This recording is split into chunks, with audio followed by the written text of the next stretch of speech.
Welcome to day 109, Deuteronomy 33, verse 1. This is the blessing that Moses, the man of God, gave the Israelites before his death. He said, "The Lord came from Sinai and appeared to them from Seir. He shone on them from the Mount Paran and came with 10,000 holy ones, and lightning from his right hand for them. Indeed, he loves the people. All your holy ones are in your hand, and they assemble at your feet. Each receives your words. Moses gave us instruction, a possession for the assembly of Jacob. So he became king in Jerusalem when the leaders of the people gathered with the tribes of Israel. Let Reuben live and not die, though his people became few. He said this about Judah, Lord, hear Judah's cry and bring him to his people. He fights for his cause with his own hands, but you may be a help against his foes. He said about Levi, your Thummim and Urim belong to your faithful one. You tested him at Massah and contended with him at the waters of Meribah. He said about his father and mother, I do not regard them. He disregarded his brothers and didn't acknowledge his sons, for they kept your word and maintained your covenant. They will teach your ordinances to Jacob and your instruction to Israel. They will set incense before you and whole burnt offerings on your altar. Lord, bless his possessions and accept the work of his hands. Smash the loins of his adversaries and enemies, so that they cannot rise again. He said about Benjamin, the Lord's beloved rests securely on him. He shields him all day long, and he rests on his shoulders. He said about Joseph, may his land be blessed by the Lord, with the dew of heaven's bounty and the watery depths that lie beneath, with the bountiful harvest from the sun and the abundant yield of the seasons, with the best products of the ancient mountains and the bounty of the eternal hills, with the choice gifts of the land and everything in it, and with the favor of him who appeared in the burning bush. May these rest on the head of Joseph, on the crown of the prince of his brothers. His firstborn bull has splendor, with horns like those of a wild ox. He gores all the people with them to the ends of the earth. Such are the 10,000s of Ephraim, and such are the thousands of Manasseh. He said about Zebulun, rejoice, Zebulun, in your journeys, and Issachar in your tents. They summon the peoples to a mountain.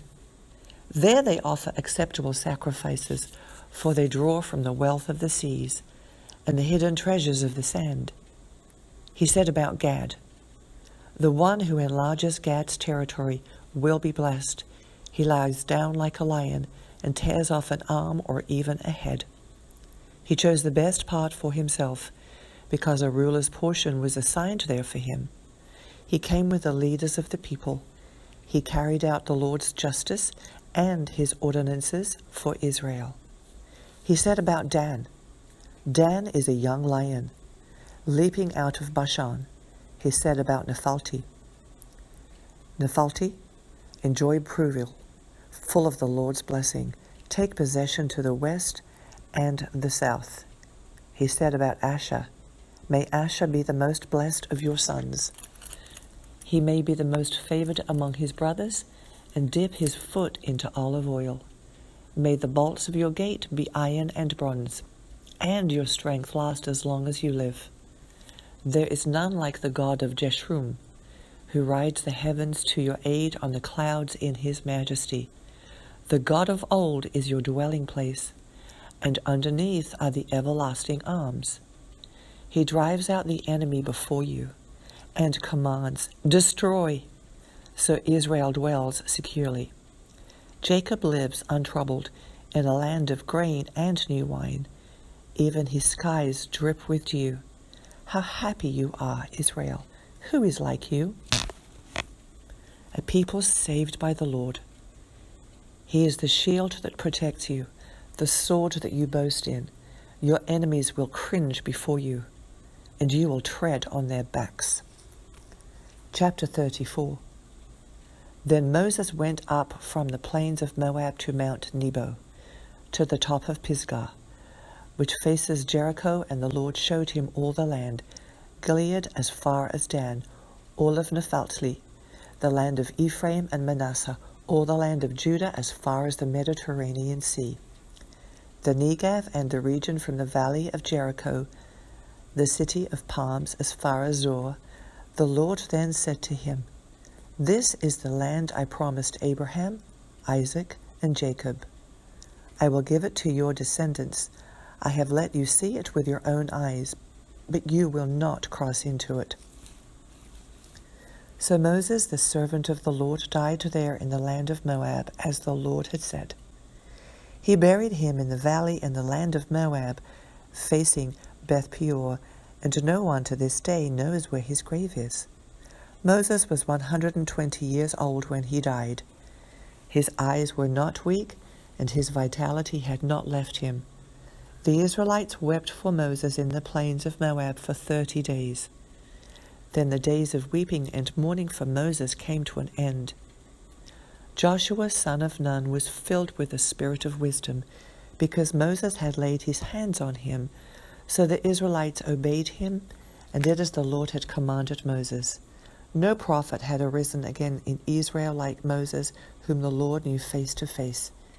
He was unparalleled for all the signs and wonders the Lord sent him to do against the land of Egypt, to Pharaoh, to all his officials, and to all his land, and for all the mighty acts of power and terrifying deeds that Moses performed in the sight of all Israel.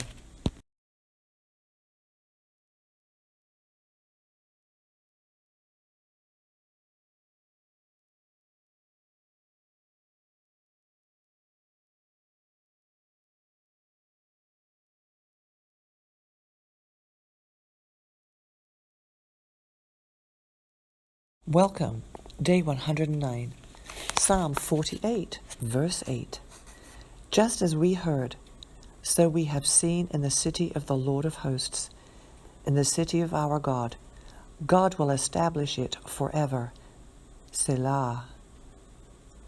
God, within your temple, we contemplate your faithful love. Your name, God, like your praise, reaches to the ends of the earth. Your right hand is filled with justice. Mount Zion is glad. The towns of Judah rejoice because of your judgments. Go around Zion, encircle it, count its towers, note its ramparts, tour its citadels, so that you can tell a future generation, this God, our God, forever and ever. He will lead us eternally. Proverbs chapter 11, verse 19. Genuine righteousness leads to life, but pursuing evil leads to death. Those with twisted minds are detestable to the Lord, but those with blameless conduct are his delight. Be assured that the wicked will not go unpunished, but the offspring of the righteous will escape. Luke chapter 12, verse 41. Lord, Peter asked, are you telling this parable to us or to everyone? The Lord said, Who then is the faithful and sensible manager his master will put in charge of his household servants to give them their allotted food at the proper time? That slave whose master finds him working when he comes will be rewarded. I tell you the truth, he will put him in charge of all his possessions. But if that slave says in his heart, My master is delaying his coming, and starts to beat the male and female slaves, and to eat and drink and get drunk, that slave's master will come on a day he does not expect him, and at an hour he does not know. He will cut him into pieces and assign him a place with the unbelievers. And that slave who knew his master's will and didn't prepare himself or do it will be severely beaten. But the one who did not know and dead things deserving of blows will be beaten lightly. Much will be required of everyone who has been given much, and even more will be expected of the one who has been entrusted with more. I came to bring fire on the earth, and how I wish it were already set ablaze. But I have a baptism to be baptized with, and how it consumes me until it is finished. Do you think that I came here to give peace to the earth? No, I tell you, but rather division.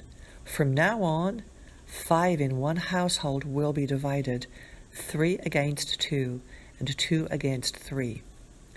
They will be divided, father against son, son against father, mother against daughter, daughter against mother, mother-in-law against her daughter-in-law, and daughter-in-law against her mother-in-law.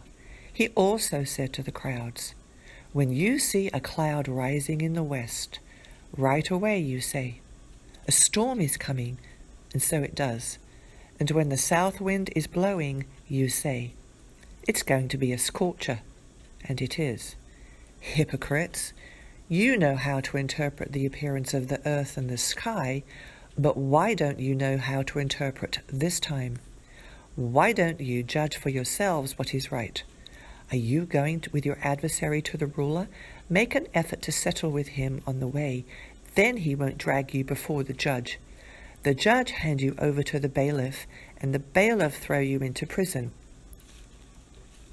I tell you, you will never get out of there until you have paid the last cent."